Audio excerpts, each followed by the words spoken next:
This is MassX with a new Marvel Mystic Mayhem video. Big news, we have our first major dev update to talk about, but with that, it talks about something that everybody was wondering about, and that was who our next set of characters are going to be. Are we going to get new 2-stars? How frequently are we going to get characters? As well as a semi-confirmation about something really big, which I think most players expected would happen. Now, in that dev update that released not long ago, they talk about a few things, and we're going to get right down into the nitty-gritty immediately. Don't need to regurgitate all of it, but when it talks about upcoming updates, what content updates are coming in the near future, it basically gives you the schedule for July. Infinite Mayhem will receive new updates every Friday. Good news. July 7 marks the debut of Game Akanoshu, a brand new roguelike mode that offers varied experience in each run, which we've been hearing about. July 10th, we're officially launching the uniform functionality, so now we can get new uniforms that will be introduced regularly. So that system is coming live. And then the biggie to me is July 17th, a mysterious collaboration event will go live, featuring a new storyline, unique stages, and four new playable characters. Stay tuned to our official channels for the latest updates. Let's stop there.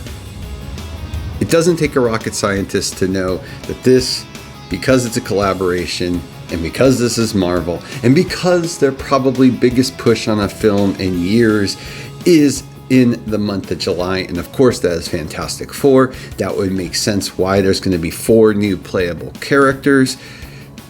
Question is, how are they going to break these characters down? I would have to assume 2 are going to be 3-star and 2 of them are going to be 2-star.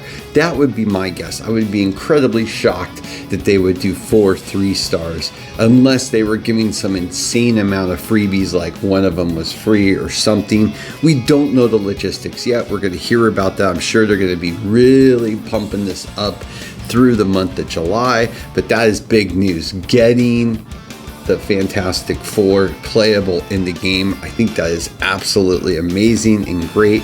Was somewhat expected with the movie coming. Why not cross promote? It's your brand. So yeah, big news there.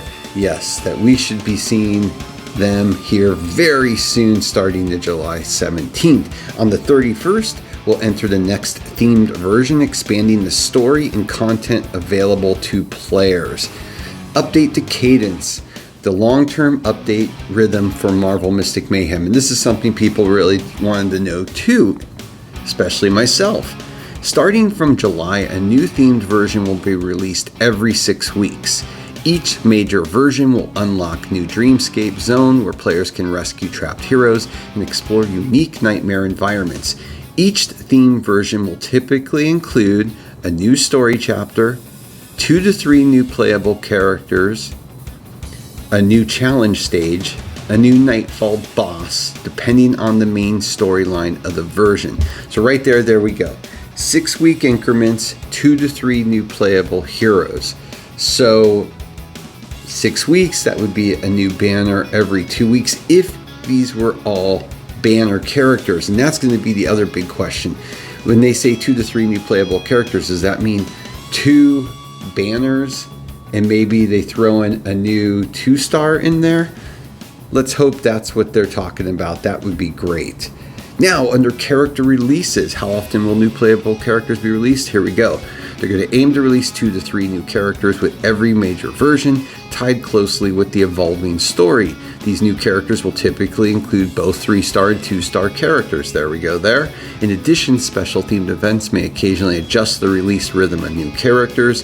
Version 1.0 launched with 26 playable characters. With the recent addition of Captain America, there are now 27 available characters. Starting from the special event on the 17th, 4 more characters will be introduced throughout the rest of the month.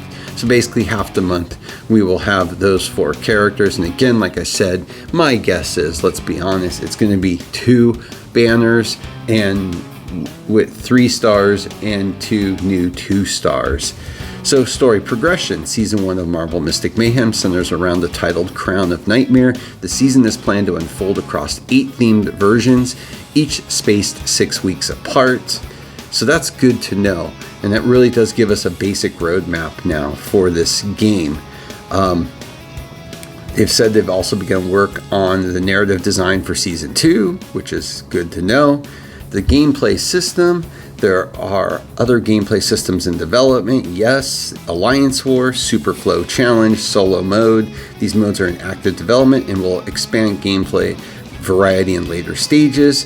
Future outlook, this is just the beginning. We're incredibly grateful for your support, yada, yada, yada. So in the end, we have the basic roadmap. So basically, we're looking at 6-week seasons, 2 to 3 characters during that time, which actually is not bad. So that's a big sigh of relief for your free-to-play players and light spenders. We do have the collaboration coming, which will be, of course, not the norm, but based on when they release this and the movie releasing, no doubt about it, they have to jump in and do that. And hopefully they will give us ways to get more currency because it's a collaboration that's generally done. That's what we can hope for, because I know a lot of people are going to want all 4 of these characters. So basically 10 days, that really coincides with the current banner of Captain America. Iron Man's coming off in a few days.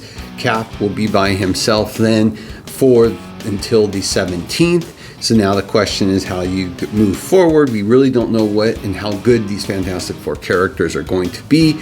So it's really a crapshoot. And to me, you always go with the characters you like to play first. And then if you want to go meta, then that's your choice and you can choose. I've already talked about previously, I still think Iron Man is the all-around best pick over Cap. I think Cap probably is going to have more legs though in the long run. But right now in early game, Iron Man's probably going to help you out more because you have those options available to you that make Cap not so necessary. But I do think truly Cap will have way more legs than Iron Man because DPSs always get power crept. Support characters don't. And Strange is going to be here for a long time in my opinion. The more I play Cap, and the sad part, I've done this in the video, that with Cap you really do have to a minimum invest in 1 dupe and get the highlight, and then he becomes very good. If you do that, I think he's going to also be around for quite a while, but that's for a whole nother thing, and I've done videos already on that. The big news of the day though is we have our first basic roadmap. We know that the collaboration's coming on the 17th with 4 new characters. So even though they don't say it, we all know what that is. So with that, as always, please like and subscribe. It helps a lot. Have a great day.